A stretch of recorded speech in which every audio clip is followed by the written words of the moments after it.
It's getting warmer in London, so I'm not missing Marbella as much now. I've heard it's very varied at the moment up and down the country. It's raining, it's hailing, and then it's sunny, and then people are having barbecues. So it's a little bit all over the place. I'm hearing. Yeah, when I call my parents in Sheffield, it's like they're in a different country to me. Yeah, that's it.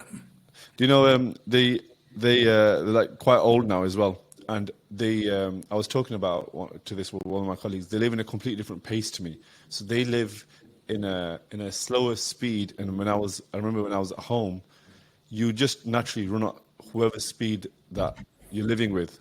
Yes. And like you now moved out to Marbella, and I tend to find people on Marbella tend to live a lot slower. So did that affect you, like moving somewhere that's Very, slower? very slow. Yes, yeah, you are right. They are very slow here, very slow. What I find is I have to lock myself away and actually say no to a lot of things. Yeah. Even friends out here, when they're asking me to do stuff, they seem to think that I'm really quite flaky and not really seeing them as much. But I think you have to say no sometimes in order to actually get what you need to get done. To be selfish, to be selfless, essentially. But yeah, you are right. As soon as I step out of my front door, it is Yeah. very relaxed. Yeah. The two friends that I speak to the most, we like they'll message like every 3 days you might get a reply, but that's okay because everyone in that group understands. And I tend to think, have you ever been for dinners with people who aren't entrepreneurs? Yes. You know, I remember I went for a dinner, and it was with 3 or 4 people because I've been living in an entrepreneurial bubble, and I went for dinner with people who have jobs, and they're talking about their manager and their struggle, and I'm like, why don't you just leave then? Because that's what I did. Because when my job got shit, I thought, great, now I'm going to leave. And one guy, I'll go into a bit of a story. I went for dinner, and he said to me, "Oh, you know my manager yesterday, he proper had a go at me. He proper shouted at me." I went, "What do you mean?" He went, "Yeah, he had a proper shouted at me in front of everyone." And I went, "Someone shouted at you in front of everyone, and you go back the next day?" I'm like, "I don't understand." I'm like, "Are you getting paid a lot of money?" "No, I'm getting paid £1,500 a month." And someone shouts at you. I don't Yeah. get it. Like, Yeah. the leave your job, go and do something else. Yeah, it's the is it the golden handcuffs that saying where people think that they're bound. To be fair, I was in that position. I was exactly there, so I do understand it, and I'm sure you do as well. Where Yeah. you're working month to month, and it's like, well, I need the money to be able to keep a roof over my head, pay the bills, pay my car, pay for everything. But when you actually like look back now in hindsight, it's like, well. Actual fact, it's not that difficult to earn minimum wage with the knowledge and the skill set that we've got now. But yeah, at the time, it feels like everything, you feel so stuck in that situation. Your job can make you feel very stuck. It can make you feel like there's no other option. And only when you actually take the leap and you'll see you can do whatever you want. You can fail and eventually think, right, I'll start something brand new and succeed. Like I've got siblings who are older. Let's say you're in your 40s, you can fail at everything, start again. They could learn internet marketing if they wanted to and do something different, but just being comfortable stops them. Yeah, yeah, exactly, exactly. And when you actually do the math on it as well, and this is what I did. Let's say you are on like 1,500 a month. I think I was on like 1,000 a month the last time I was actually employed, minus any bonuses if I got them. You do the math. It's like it's all 10 people at £100 a month, or 2 people at £500 a month. It's nothing. There's 8 billion plus people on the planet. It's not a lot of people. It's really, really not. Yeah, there's enough money to go around. To me, that you don't even have to work a job. You can do whatever you want. Have you heard of the newest craze that's been going on at the moment with the TikTok shop? If I'm honest, I've been locked away building the new business, so I haven't seen anything. There's guys on this TikTok shop making 200 grand a month, 300 grand a month, and these are kids. Like previously they were working at like McDonald's, and now they're making so much money. It's because TikTok has allowed affiliate schemes, so they allow so you can have a TikTok shop and you could be an affiliate for that TikTok shop and make money, driving money to that store. It's absolutely mental how some kids are just making all this money, and it's called like trend money. So even me in my head, I'm like, shall I just dabble a bit? Shall I just do a bit of that? But I know anything that's trend related always goes up and down. And this is why you've got to stay focused on your business. You can easily get distracted. One week I'll get a message, do you want to do crypto? Do you want to do this thing? And every week I'm like, no. Yeah. I was actually at dinner, at lunch, sorry, probably about a month or two ago, and there was a friend of mine who was actually at the table, and he was so shocked that I wasn't in crypto.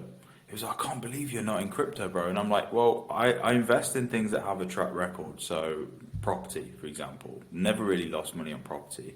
The S&P never really lost money over the last 30, 40 years. Crypto, 10, 15 years, we'll get in there, but I may do in the future, but I need to see that solid track record before I put my money there. So, Josh, if you was to put, like, let's say, £1 million into the S&P, let's say into the top 100 companies in America, how does that compound? What would it look like over years? So you can actually do the compound interest calculator just online. So if I was to pull, Do you want to share your screen and do it? yeah, let's do it, my friend. Compound. Let me just pull it up, because most people don't do this, and they're not aware of it. They're really not. I'm not very aware of it. So, like, from my background, I'm into like working and then working out better ways to work, and now obviously online businesses. But I've never really done much investing. I've got a bit of money in crypto, but it's just on an app. I don't even look at it. Oh, it's saying that I need permission to share my screen, my friend. Just ask again. Yeah, one moment. Window. No, it's not letting me do it. 1 second. Let me pull it up on Chrome. Yeah, so there's loads of these calculators on Google, but And they'll let you can work out instantly on how much Yep. you will be making. And are they accurate? pretty accurate. Yeah, pretty accurate. Yeah. Can we see that? Okay. Yeah, I can see it. Yeah, perfect. Ooh, don't know what that pop-up is. Yeah, so for example, even if you started out with like nothing, so like no dollars, you could do it in euros, pounds, whatever you want to do it in. But if you started out with zero, now typically it has been higher than this in the past, but typically it's been sort of 9, 10, 11, it's gone as high as like 13, 14% in some years. Yeah. But if you went like really low balling, like 7% interest that you're going to get every single year, and let's say you wanted to do this over 40 years, because this is the benefit of doing this. You want to put money in there on a monthly basis. This is what I do, and just forget about it. Yeah. And then I've also set one up for my sister as well. So I started putting money in for her as soon as she turned 18, and then by the time that she's like 40 years down the line, like 58, 60, she'll never have to worry about like finding money for retirement like ever again, because she wants to be a midwife. So she's going down that path. So if you put like 40 years in here, for example, and then every single month you put in, I think everyone can put in like $250 dollars a month, which is about £160, somewhere along those lines. And the initial investment, you need to start with anything? You can start with zero. Zero. So if I just calculate from there, it will show you the calculated interest. So over 40 years, you would have put in 120,000 over 40 years, just putting $250 in a month. You would have earned over $500,000 in interest. So you'd be retiring with 656k. Because the way that it works is the money that you put in, it compounds, and it gives you like a real like nice breakdown here. So every single year you're putting in 3,000, but Yeah. after year one, obviously you then got year two, which is 6,000, 9,000. So your interest is going on top of what you've got, plus the interest that is already in there. So year two is 6,420. So Okay. it's 6k plus the interest. So let's say you put 100 grand in. So at the top, let's say you start with 100 grand, and then you didn't put any money in every single month. How would that 100 grand look? Let's have a look. So 40 years, there you go. So 100 grand goes in, you've earned 1.5 million across 40 years, you got 1.6. So you just, the goal is with the S&P, it's not a sexy strategy. It's just try and beat inflation.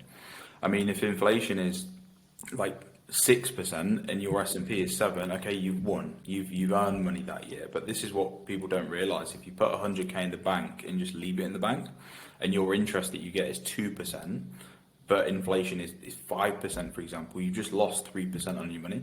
Yeah.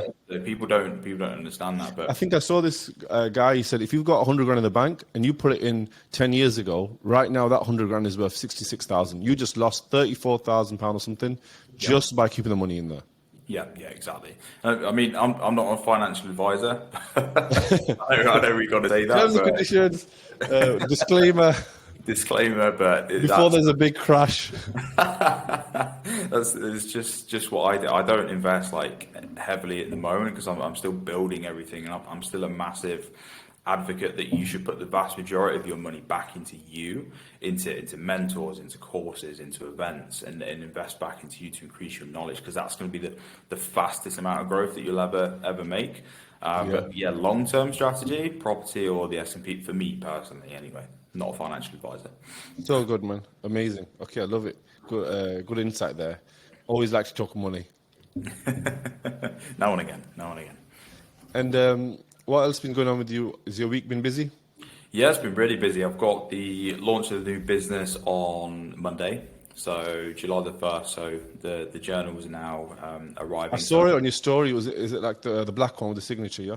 Yeah, that's it. Yeah, so that's going live on Monday. So just getting everything ready and ready to go for that.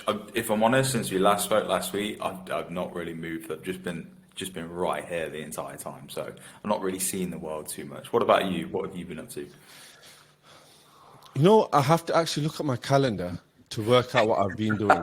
So since we spoke, because like, do you know when you sit at your desk, you think not a lot happens. We all look at our life and think, I'm not very interesting, but I can tell you everyone has like a unique, interesting life. And one thing I did was I moved my PT session up, put PT sessions from 3 a week to 4 a week. So now I'm training with the trainer 4 times a week. And you know, I used to be young and I used to think, I don't need a trainer, I know everything.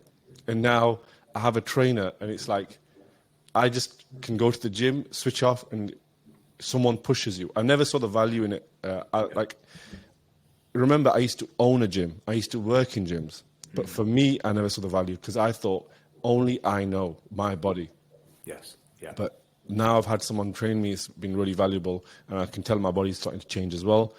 And then apart from that, what I've been doing for the last few days, I had like 2 companies down at the offices. So what I'll do now is, because before we had the offices, it was a fully remote business.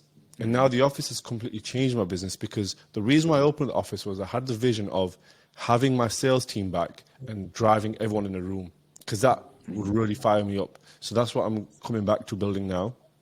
Brilliant. And then the offices also have our content studios, but I'm inviting business owners down, and we can work through their business either in our meeting rooms or on our like a whiteboard session, and it's been really effective. And I realized most people are missing that physical element for their business. They have a remote business and they don't really understand the power of relationships, especially a lot of young people, because they do everything remote.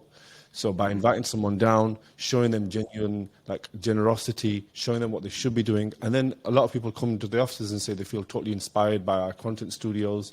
And I think seeing it is also believing it. You don't know who's real online. And if you can see a building and you can see all the staff here, you can meet some of my staff, shake their hand, it means more to people. Oh, 100% agree with you. I think we've had this. I mean, since the pandemic. I mean, I think there was a small percentage of people online or working remote, but most of it was obviously in person. And then it's only really been the last 3-4 years it's been this massive like whoosh, like swish the opposite way. So you are right. I think because that happened in sort of logical terms, like quite quickly, like the last 3-4 years, that big shift, the percentages is almost shifted. And think of that 19-year-old who was like around then, who started remote working, and now he's 23. He's starting to hit his stride into working, but he's only ever done it remote. Yeah. So like it's a completely different. Yeah, it's so different. It's such a different like landscape. Yeah. And your something I wanted to ask you about investing. Should people be holding cash? How does that work? So I have, again, not a financial advisor. I just have. I can only speak about what I do. So what I personally did is I saved up. First of all, I worked out what my perfect day would cost. I think this is quite important to start with. So for that sort of financial freedom, people often try and attach it to a certain number. So they might say 5k a month, 10k a month, which is quite popular, 20k a month. But in actual fact, okay, that's complete bullshit. Like, what is your like perfect day look like? What does that look like? Like for me personally, it was, okay, I want to wake up every single morning to the sunrise. I want to have a coffee. I want to read a book. I want to hit the gym. I want to work remotely. I want to spend some time with the wife, FaceTime the family because I know I'm not going to be in the country. It was all of these things, and I'd really gone into detail with it. And then I actually calculated, okay, what would that day actually cost me? And what would that life actually cost me? And then from that point, I actually saved up 6 months worth of living that day every single day for 180 days. And I kept that in the bank. And then everything past that, I will then invest. Like that's what I do personally. So at least then you've got a little bit of a cushion. So at least you've got the money sort of in the bank. But I don't like keeping any more than that in there. Yeah, so my brain's so different to yours. How I've been doing it is I work out what my hour is worth. And then let's say, remember when I used to own sports rehab clinics and I used to treat people for, I think it was like 80 quid for an hour.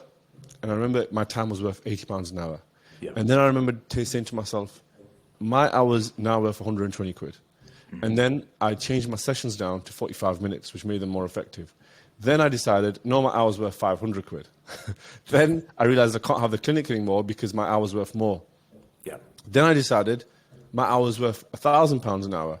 Then what it was, I had to employ teams and I could employ more people because my time's worth more.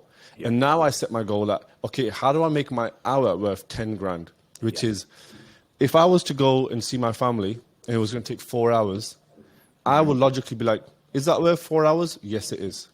And I think of it in that way.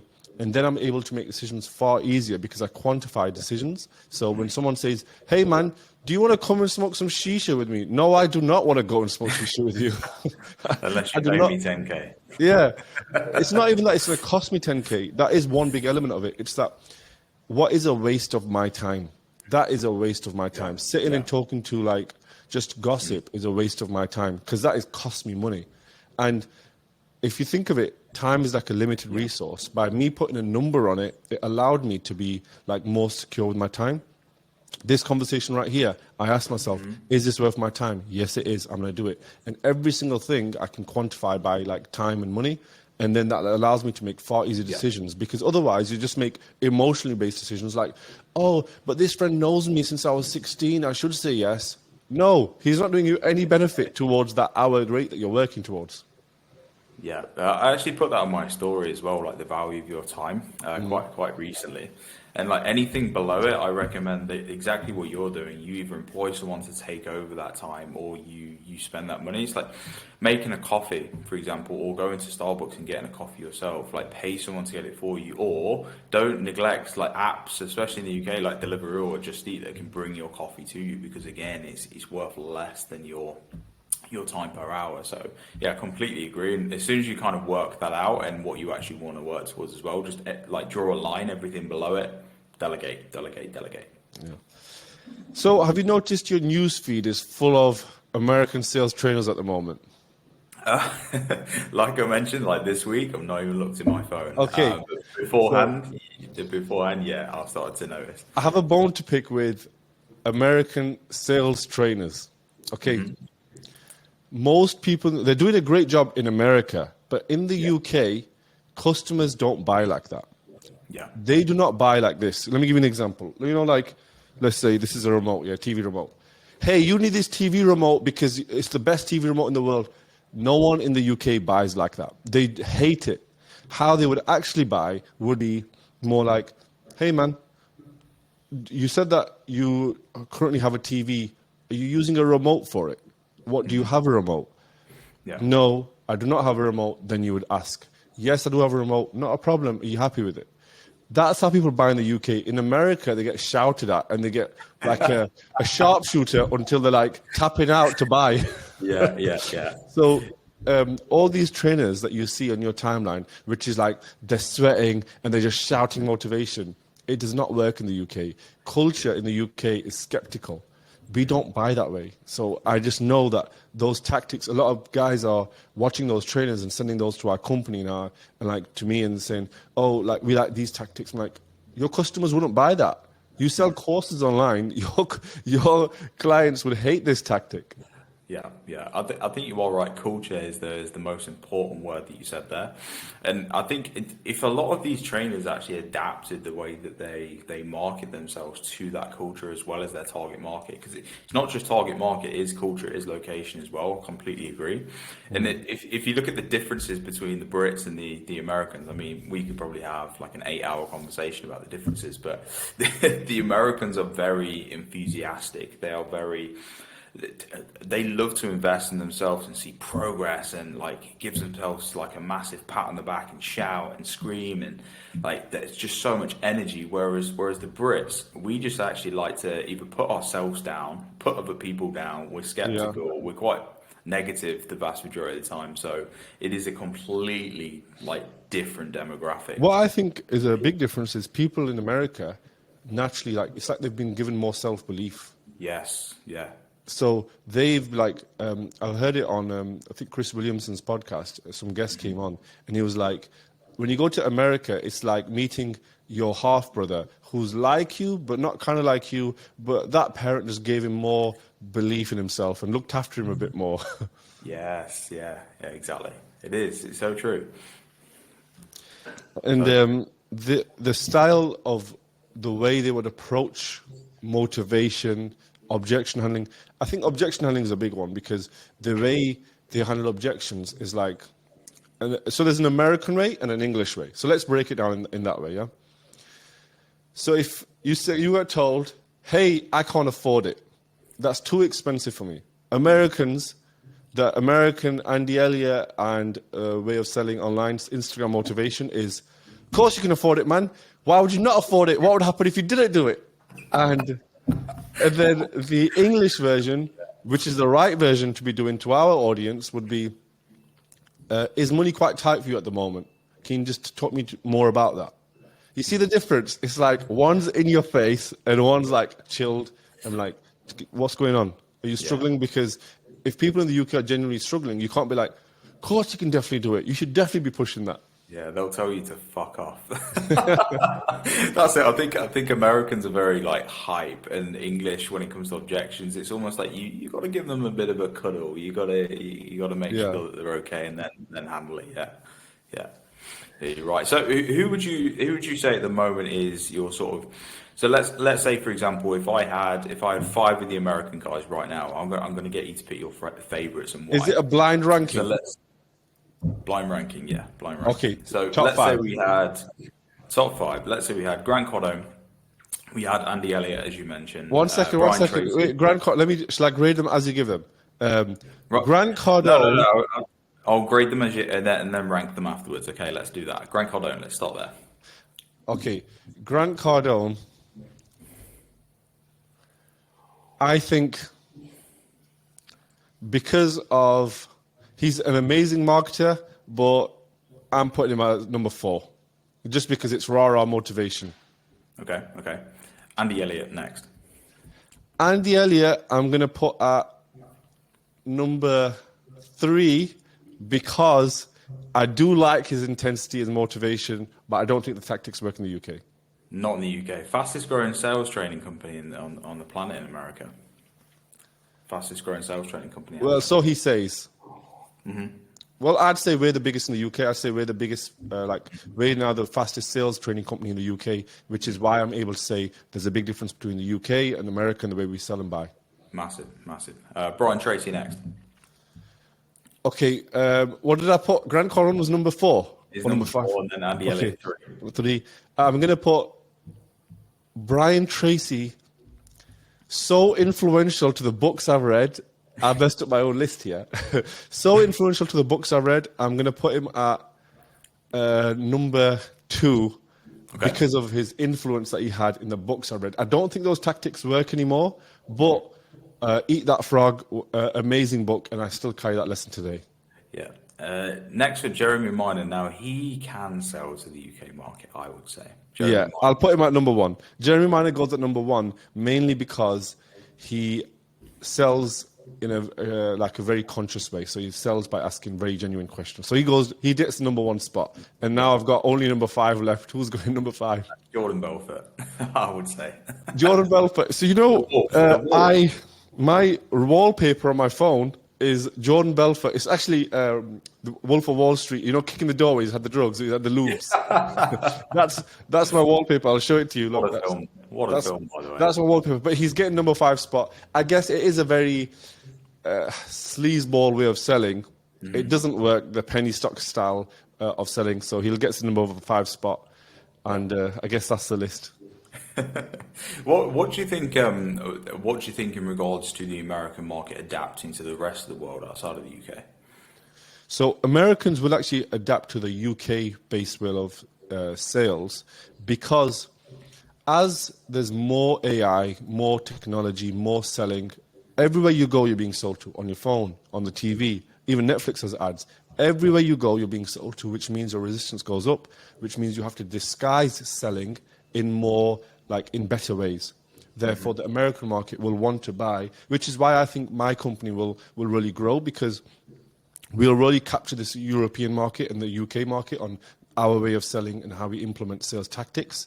But then as the Americans want to change the way they sell, especially how others have been showing how not to do it, I think that will give us the ability to then move territories and go into America over time. Interesting. Yeah, it'd be interesting to see how they adapt to the rest. I mean, I know Jeremy Minor is quite big in Australia as well, isn't he? So Is he? I don't know. Yeah, he's got a branch of his company in Australia and America. So I know he's the only one that I can think of out of that list that is really dominating each base. I know Bedros Keuilian is doing a tour in Australia now as well. So it seems like they're trying to go that route. I would say Australians are in the middle of the UK market and the Americans. They are enthusiastic, but they're still very skeptical at the same time. I think it's the sun. The sun in Australians, I've spent a lot of time in Australia, so the sun there makes them happier. Yeah, it must just be that. Yeah, it's just, when you go there, it's just the English that had more sun. Yeah. But I don't like some of the cringe sense of humor that I see. I'd call it that Aussie sense of humor, which is like, hey man, I pulled your pants down. You're such a, I just hate that cringe humor. Maybe I'm boring. Sense of humor is very different in different cultures as well. It's like the UK just like to absolutely take the piss out of each other and bring everybody down, and that's their sense of humor. If one great lesson that I got when I was a kid, I think I was very thin-skinned as a kid, and sales made me thick-skinned. But between friends, when I owned my first gym, everyone in the gym used to come and rip each other, and I used to get ripped a lot. I used to be 21 years old, and everyone used to be, it used to be my turn to get ripped into, and everyone used to have replies. They used to be like, oh shit, it's my turn to get ripped now. And I realized because that was happening for every single day for a year, it actually made me so much tougher because eventually you reply back and you get wittier and better. And I can only now talk as in a witty sense, or I can only talk in the way I do because it was drilled into me as a kid. So trash talking, I think, is so good for you. Yeah, absolutely. I come from a rugby background, so we had it very heavily. I was never one for comeback. You rugby players are. There's stuff happening in rugby which I do not understand. It's not my thing. No, but the changing room banter is pretty ruthless. But no, I was never one to really come back because I actually found everything funny. When someone's took the piss out of me for something, I'd actually find it funny, and then I'd end up laughing, and then that was that. So that's an avoid to combat it, I suppose. I think I was way too sensitive to find things funny. I used to be laughing but crying inside. Need your tissues inside. And we spoke. It's obviously we were speaking about Americans, but Wes Watson. This guy is the funniest guy I've seen online. Wes Watson do you know, I know a guy, he's paid Wes Watson, I think 10 or 15 grand to go to his house I told whilst Wes Watson looks at him, and he made him do burpees. And he just shouts at you, but he is the perfect example of blowing up on social media and making a lot of money. Yeah. Doesn't give a shit. He doesn't run it. And I know people who've told me about his business. He does not run it as a proper business. Literally on his phone, you call him, he sells to you, sends you a link, and it's like you don't know if you're getting the service or not. But I'm not a fan of that way of business, because I don't believe you can't build a business like that. But they can, because they have one-time customers. So because they just do single transactions and they have such a big top of funnel, they can make those sales. Yeah. Where they don't need a compounding. They don't have returning customers. He doesn't charge someone 10K, do burpees, the next week he's back again paying another 10K. It's one and done. Yeah, but they know their target market. I will say that about Wes. Like, everybody that signs up for him, from what I can see, is him. Like, they are very, very similar. Yeah. In the way he actually is. But yeah, you are right. The thing is, for me, and probably for you as well, it's that integrity and knowing that what you are selling and providing to a customer is the best of your ability. Because yes, there are a lot of people in the world, but with that top end funnel with one-time customers, as you mentioned, how long will that last? You're gonna eventually run out of that target market sooner or later. And to quantify it and to put it into business terms, when we work with a business, the first thing that we look at is the LTV to CAC. Do you know about the ratios? Not the ratio, no. I know the term. So let's say your CAC is $1,000. So you are getting customers and it's cost you about $1,000. And whatever channel, it could be from ads, it could be from DMs, whatever it is. And then the LTV is $3,000. That's a 1-to-3 ratio, which means it's very hard to build your business. It's good, that's okay, that should be the minimum, 1-to-3. But the true businesses are built on 1-to-10, 1-to-20. So if you can get your LTV to $1,000, but the customer spends 20 grand with you, whether it's within a month or within 10 years, that's how you truly have a compounding business, because the ratio of LTV to CAC to be the biggest discrepancy possible. Yeah, and you aim for 1-to-3 minimum. You aim 1-to-3 minimum, because then if it's 1-to-3, let's say your CAC is $3,000. Let's say you're in a market which has very expensive ads and expensive to acquire customers, maybe through partnerships or through ads, and it costs you $3,000. But if you make $9,000, that $6,000 margin allows you to pay your rent, your rates, your staff, and still allows you to make some sort of profit. But let's say it's 1-to-4. Now that $3,000 is $12,000, and now that's a lot more margin. So if you do it based upon a ratio of trying to get it to 1-to-5 first, and then 1-to-10, and then 1-to-20. If you can get it to 1-to-10, you've got a killer business, because now, even if it's low ticket and it's costing you £20 to acquire a customer, and the customer's spending £200 with you, so they're in a school group, which is 30-40 quid, and they stay for 6 months, because it's 1-to-20, you can just multiply that and you can grow a lot faster. So you have to always look at the ratio of LTV to CAC. And I think Hormozy said in his book, his is 1-to-36, I believe. He's just absolutely mental how they engineer the LTV to CAC to be so big.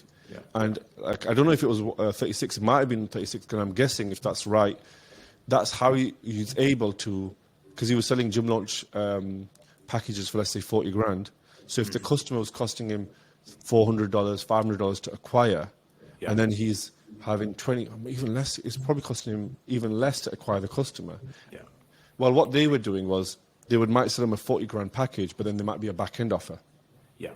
And in the UK, how do you make a customer worth 50 grand? So if you can acquire a customer, let's say you're within a B2B market and you can acquire them for 1,500 quid or 2 grand, and you're willing to pay that much for a customer, but they'll spend 50 grand with you, what can you actually do with them? And most businesses, the reason why they don't win, the reason why most business owners can acquire customers, they're good on ads, but then because their onboarding, their service, their NPS scores, their customer survey, everything is poor, that's why they can never do back-end offers.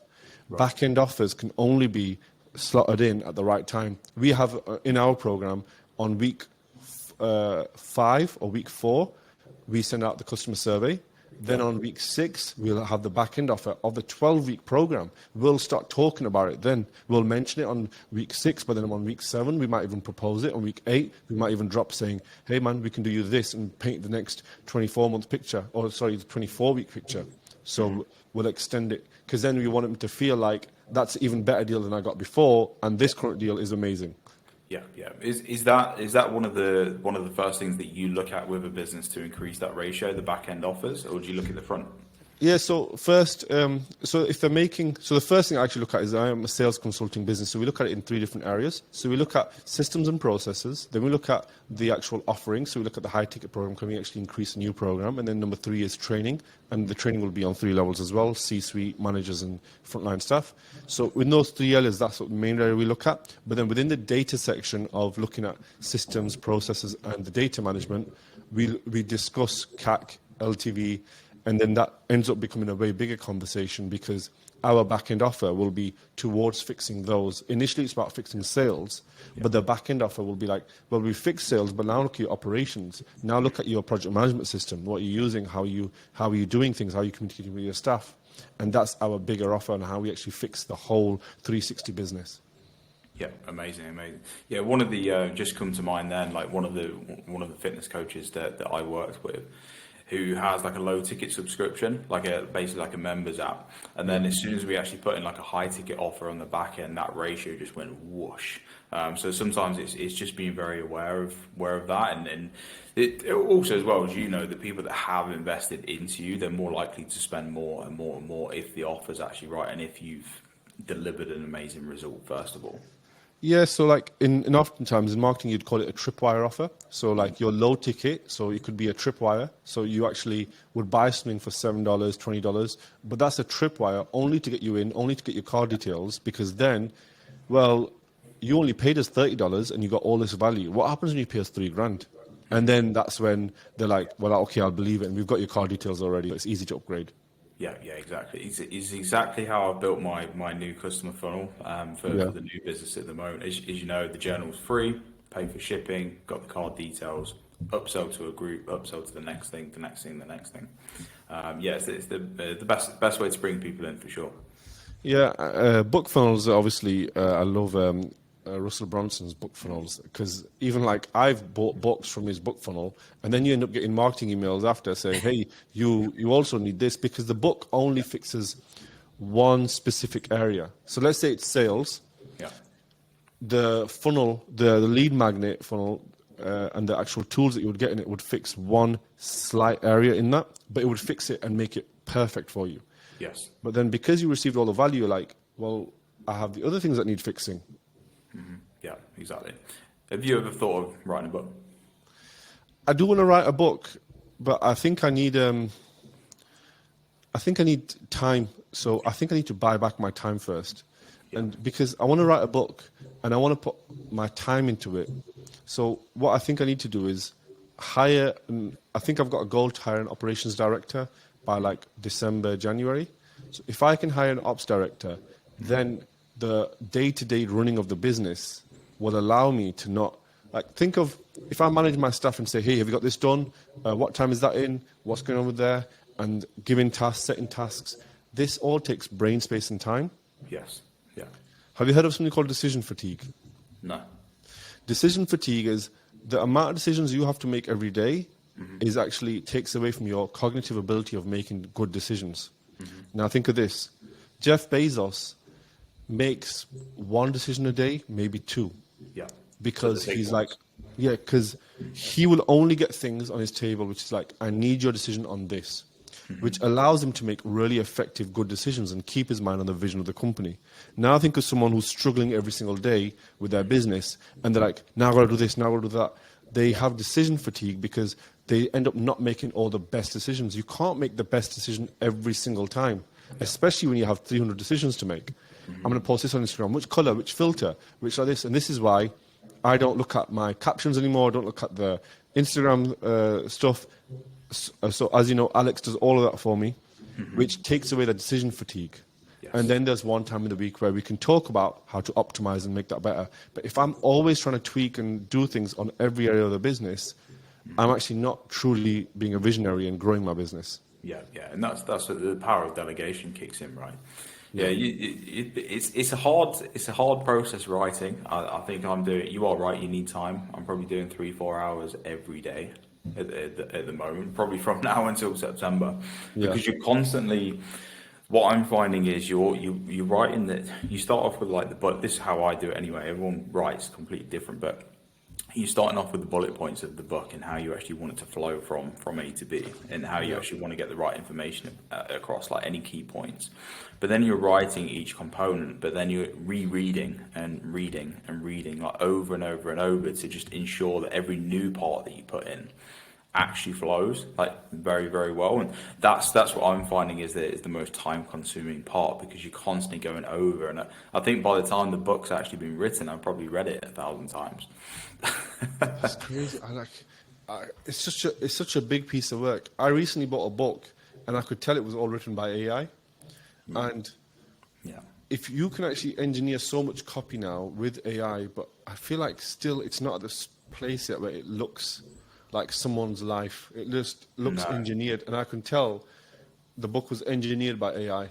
Yeah, I got approached by a ghostwriter. So like someone actually come in and basically interview me and then write the book. But for me, from an integral point of view, I want to be able to hold that, and people hold that like physical book, and every single word in there, every single letter, every single page has been written by me, and like from me personally. Is a ghostwriter not someone who, because I don't know about books, does it help you write better, or is it someone who writes it for you? What's a ghostwriter? So there's different options. One of the options is exactly what they said. So they'll take exactly what you've written and just make the whole thing better. Yeah. Or quite a lot of them, the most popular, and this is what a lot of like busy entrepreneurs tend to do.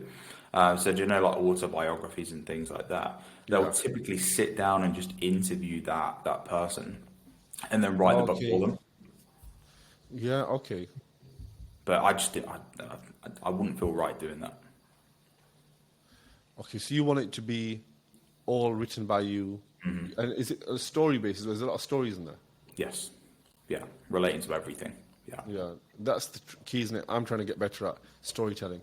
Yes, yeah, it's a weakness of mine, but actually writing, I'm finding I'm getting slightly better and better and better at actually doing it and relating it back. You know, everything in life is actually storytelling, and it's down to the stories that you tell to yourself. So one thing could happen in your life, like let's say you go to the shops and buy some milk. You tell yourself one story about what you did, but it could be in another lens, another story. Yes. It's like, it's all down to this, how you frame and how you look at things. Mm-hmm. Yeah, there's a very famous photo of Prince William, isn't there? Where he's, I don't know if you've seen it, but he's essentially, he's got, a paparazzi's taken a photo of him from the side and the photo of him from the front, okay? Yeah. And from the front, I can't remember his hand gesture, but he's got his arm out and he's got his hand in a certain way. I can't remember what he's actually doing, but innocent from the front. And then from the side, it looks like he's sticking his middle finger up.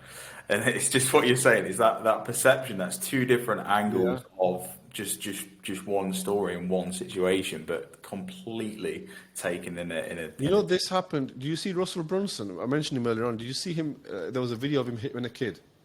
No, I've not seen this, no. So on YouTube, about 2 months ago, there was a video of him. He went to a wrestling match, and his son was being pinned, and it looked like on the video from far, the other opponent didn't let his son go fast enough. So Russell went over and punched the kid on the back of the head because he didn't let his son go fast enough.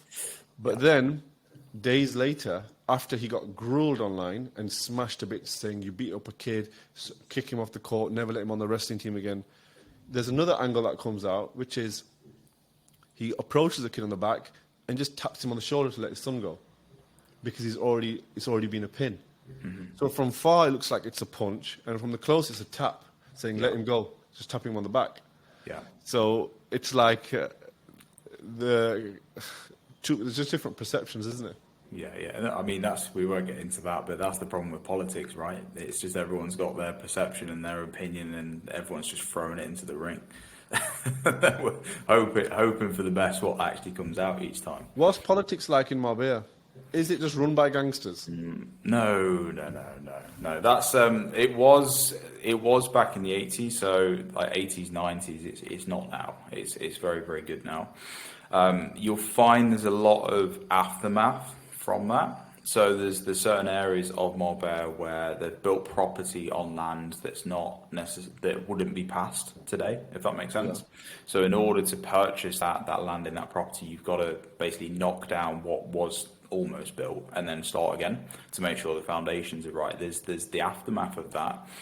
But no, you don't really see it now unless you go to like Porto Banús and like the popular place. But me and the wife don't really go to those places anyway. You don't really see any crime where I am up in the mountains. The restaurant you suggested me was really nice, Koya. That was a lovely restaurant. Very, very nice. Yeah, very nice. And then I went to one a tapas one in the old town, and that was proper nice. I've been there twice now. Yeah. Well, next time you come, I'll show you some nice spots. I think maybe July.